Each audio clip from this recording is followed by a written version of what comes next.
حکم کا ورد کیا گیا وہ ہے قدوس۔ قدوس کا معنی ہے ہر عیب سے پاک۔ واقعی پروردگار کی ذات ہر عیب، ہر کمی اور ہر خامی سے پاک، اور اس کی ذات تمام خوبیوں کی حامل ہے۔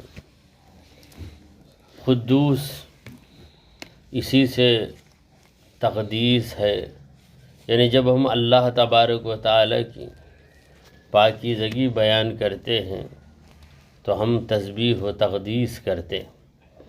اللہ تبارک و تعالیٰ قدوس ہے، اسی لیے کسی کا نام عبد القدوس رکھا جاتا ہے، یعنی قدوس کا بندہ۔ پروردگار عالم کی قدوسیت یہ ہے کہ اللہ کی کوئی بھی صفت مخلوق کے اندر نہیں پائی جا سکتی، اور مخلوق کی کوئی بھی صفت اللہ کے اندر نہیں بتائی جا سکتی۔ دیکھیے، دیکھنا یہ ایک صفت ہے، دیکھنے کی قوت۔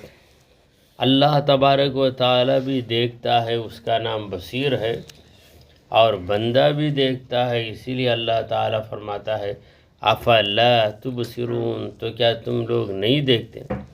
تو اللہ بھی دیکھتا ہے، بندہ بھی دیکھتا ہے، تو پھر دونوں میں فرق کیسے کیا جائے؟ کیونکہ اللہ کی صفت بندے میں نہیں، بندے کی صفت اللہ میں نہیں۔ اب دیکھنا یہ صفت ایسی ہے جو بندے میں بھی نظر آ رہی ہے، تو اس کا طریقہ یہ ہے کہ پہلے ہم دیکھنے میں فرق کریں۔ خدا کا دیکھنا کیسا ہے، ہمارا دیکھنا کیسا ہے؟ خدا کا دیکھنا تو کامل ترین ہے کہ پروردگار عالم اندھیری رات میں کالی چٹان پر کالے رنگ کی چونٹی کے چلنے کو دیکھ لیتا ہے، جبکہ ہمارے اندر یہ قدرت نہیں ہے۔ تو اللہ کا دیکھنا کامل و اکمل ہے، اور ہمارا دیکھنا ناقص ہے۔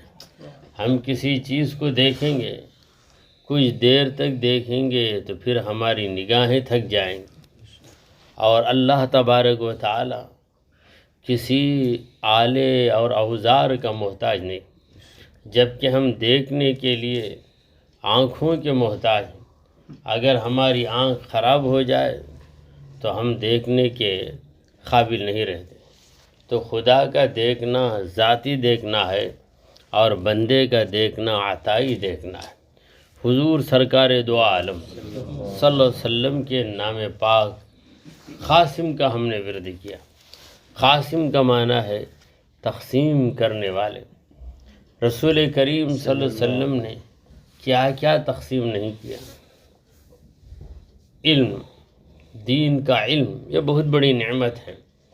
اس نعمت کو تقسیم کرنے والے نبی کریم صلی اللہ تعالی علیہ وآلہ وسلم، حضور اکرم صلی اللہ علیہ وسلم نے فرمایا اللہ یعطی وانما انا قاسم، اللہ دے رہا ہے اور یقیناً میں ہی ہوں جو اسے بانٹ رہا ہوں۔ تو حضور اکرم صلی اللہ علیہ وسلم بانٹ رہے ہیں، جسے جتنا مل گیا، اور پھر جو تقسیم ہو کے ہمارے پاس آ جائے اسی کو ہم قسمت کہتے ہیں۔ تو حضور اکرم صلی اللہ علیہ وسلم اللہ کے حکم سے نعمتوں کو تقسیم کر رہے ہیں۔ حضور صلی اللہ علیہ وسلم سے جس نے جو بھی مانگا وہ ضرور پا کر رہا، اسے وہ چیز مل کر ہی رہی۔ کسی صحابہ بھی نے جو نابینا تھے، حضور اکرم صلی اللہ علیہ وسلم سے دعا کی فریاد کی کہ حضور دعا کر دیجئے۔ حضور صلی اللہ علیہ وسلم نے انہیں نماز کا ایک طریقہ بتایا، جس کے بعد بالکل وہ بینا دیکھنے والے بن گئے۔ تو اس طریقے سے نبی کریم صلی اللہ علیہ وسلم نعمتوں کو تقسیم فرماتے ہیں۔ حضور اکرم صلی اللہ علیہ وسلم نے حضرت ابو ہریرہ رضی اللہ تعالیٰ عنہ کو ایک تھیلی دے دی جس میں کھجور تھے۔ کہا کہ اے ابو ہریرہ، یہ کھجوریں تم دیتے جاؤ دیتے جاؤ، یعنی اس تھیلی میں اپنا ہاتھ رکھو، جو بھی کھجور آئیں وہ لوگوں کو دیتے ہی جاؤ، ایسا سلسلہ چلتا رہے گا، مگر کبھی تھیلی کھول کر جھانکنا نہیں۔ چنانچہ حضرت ابو ہریرہ رضی اللہ تعالیٰ عنہ کئی برسوں تک حضور اکرم صلی اللہ علیہ وسلم کی سے ملی ہوئی اس نعمت کو لوگوں میں تقسیم کرتے رہے۔ اللہ تعالی ہمیں اس کے دین پر استقامت عطا فرمائے، آمین۔ الفاتحہ۔ صراط الذین انعمت علیہم غیر المغضوب علیہم ولا الضالین۔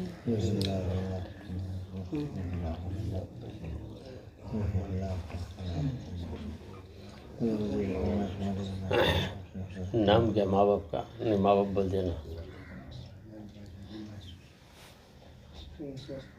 حیات پاشا اور ماجی بھی، ماجی ماجی بھی۔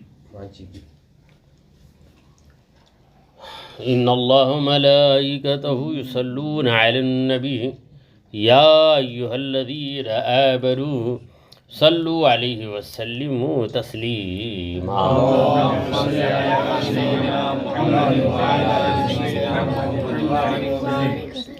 اللهم ربنا أوصل ثواب ما قرأناه من كلامك العظيم وما صلينا وسلمنا على حبيبك الكريم وما ذكرناك بأسمائك الحسنى إلى حضرة النبي المصطفى صلى الله تعالى عليه وسلم، ثم إلى أرواح سائر النبيين والصديقين والشهداء والصالحين، ثم إلى أرواح عامة المؤمنين والمؤمنات، ولو سيما إلى أرواح والدي عبد الستار حیات ماجد بھی۔